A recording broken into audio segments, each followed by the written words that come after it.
নমস্কাৰ, DW ফালৰ পৰা প্ৰকাশ পালে দুখন গুৰুত্বপূৰ্ণ জাননী। ইতিমধ্যেই আপোনালোকে জানে যোৱাকালি দ্বিতীয়খন প্ৰভিজনেল ডকুমেণ্ট ভেৰিফিকেশ্যনৰ কাৰণে তালিকা প্ৰকাশ পালে, য'ত 1000ৰো অধিক প্ৰাৰ্থী নাম আহিছে। আৰু তৃতীয়খন মেধাতালিক প্ৰভিজনেল ডকুমেণ্ট ভেৰিফিকেশ্যনৰ কাৰণে তালিকা প্ৰকাশ পাবনে নাপাব, এবচেণ্টিসকলৰ কি হ'ব, সেই সম্পৰ্কত বিভিন্ন প্ৰশ্ন উত্থাপন হৈছিল। আৰু আজি আপোনালোকে দেখিছে পুনৰ প্ৰকাশ পাইছে দুখন গুৰুত্বপূৰ্ণ জাননী, য'ত উল্লেখ কৰা হৈছে যে the candidates are requested to attend the physical document verification follows 1 তাৰিখৰ পৰা 3 তাৰিখলৈ তেওঁলোক থাকিব লাগিব, যিখিনি সেকেন্ড ভেৰিফিকেশ্যনত নাম আহিছে তেওঁলোকৰ। আৰু ভেনুটো দিছে, টাইমটো দি দিছে, আপোনালোকে দেখিছে মৰ্নিং আৰু আফটাৰনুন দুটা শিফ্টত দিছে। গতিকে ইয়াৰ লগতে তৃতীয়খন মেধা তালিকাৰ কথাও ইয়াত উল্লেখ কৰা হৈছে। ইয়াত আপোনালোকে নিশ্চয় দেখিছে government of Assam, office of the director of elementary education Assam মোৰ ফালৰ পৰা যিখন জাননী আহিছে,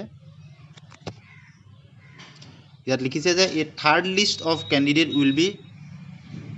will also be publish shortly. অৰ্থাৎ তৃতীয়খন প্ৰভিজনেল ডকুমেণ্ট ভেৰিফিকেশ্যনৰ কাৰণে তালিকা অতি সোনকালেই প্ৰকাশ পাব। আৰু ইম্পৰ্টেণ্ট পইণ্ট অফ দি ভেৰিফিকেশ্যনৰ কাৰণে ইম্পৰ্টেণ্ট পইণ্টখিনি দিছে, আগৰ নটিফিকেশ্যনৰ সৈতে প্ৰায়খিনি একেই। 1 নম্বৰ পইণ্টটো দিছে NIOS candidates are hereby asked to comply the notice. অৰ্থাৎ তেওঁলোকে যিখিনি নটিছত আছিলে সেই নটিছৰ মতে NIOS কেণ্ডিডেটখিনিয়ে যিখিনি ডকুমেণ্ট তেওঁলোকে ইন ছাৰ্ভিচৰ কাৰণে সেইখিনি নিব লাগিব। 2 নম্বৰ পইণ্টটো দিছে যে list of candidates are requested to bring self attested photocopy set. তেওঁলোকে ছেল্ফ এটেষ্টেড ফটোকপি ছেট লৈ যাব লাগিব। এগেইনষ্ট ইচ ৰেজিষ্ট্ৰেশ্যন নাম্বাৰ, তেওঁলোকৰ যিখন এপ্লিকেশ্যন আছিলে LP UP দুইটা আছিলে, যদি কিছুমানে যদি মাল্টিপুলতো কৰিছিলে তেওঁলোকে লৈ যাব লাগিব সেইখিনি।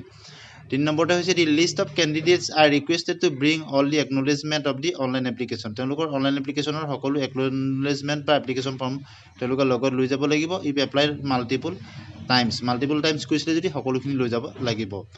ঠিক একেধৰণৰ আগৰ নটিফিকেশ্যনখিনিৰ সৈতে প্ৰায়খিনি একেই। কথাটি candidates who fail to attend remain in physical document verification will be outrightly be rejected বুলি তেওঁলোকে কৈছে। যিসকল ফেইল হ'ব তেওঁলোকৰ ৰিজেক্ট হৈ যাব পাৰে বুলি কৈছে। আৰু 6 নম্বৰ পইণ্টত দিছে যে second option will be given to the candidates.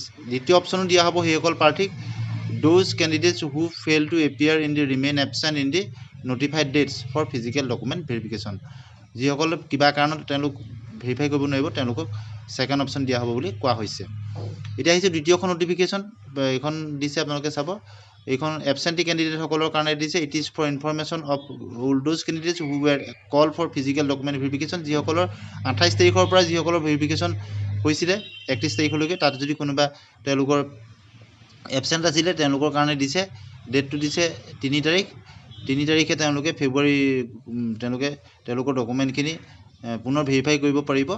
আৰু ভেনুটো দি দিছে, আপোনালোকে দেখিছে morning shift and afternoon shift দি দিছে। তেওঁলোকৰ এবচেণ্টি কেণ্ডিডেটসকলে প্ৰথম ফেজত যিসকল এবচেণ্টি আছিলে তেওঁলোকে ভেৰিফাই কৰিব পাৰিব কিবা কাৰণত যদি তেওঁলোক ফেইল হৈছিলে। গতিকে এই দুখন গুৰুত্বপূৰ্ণ জাননীৰ বিষয়ে ভিডিঅ'ত আপোনালোকক অৱগত কৰালোঁ। আৰু তৃতীয় লিষ্টত অতি সোনকালেই প্ৰকাশ পাব বুলি যিহেতু জাননীত প্ৰকাশ পাইছে। আৰু এবচেণ্টিসকলৰ কাৰণেও কিবা কাৰণত তেওঁলোক এবচেণ্ট আছিলে তেওঁলোকৰ কাৰণেও সুখবৰ আহিলে। গতিকে পৰৱৰ্তী সময়ত আমি আৰু অধিক তথ্য সম্বলিত কৰি আপোনালোকলৈ ভিডিঅ' প্ৰস্তুত কৰিবলৈ চেষ্টা কৰিম। দেখা যাওক তৃতীয়খন প্ৰভিজনেল ডকুমেণ্ট ভেৰিফিকেশ্যনত কিমানলৈকে কাট অফ কমে, কিমানলৈকে থকা কেণ্ডিডেট LP UP আহে। তাৰপিছত এটা পূৰ্ণাংগ কাট অফৰ ভিডিঅ' আপোনালোকলৈ দিবলৈ চেষ্টা কৰিম। এটা কথা সম্পূৰ্ণ সত্য যে আশা কৰাতকৈ কাট অফ যথেষ্ট বাঢ়িছে সকলো কেটেগৰী আৰু সকলোৰে ক্ষেত্ৰতে। ধন্যবাদ।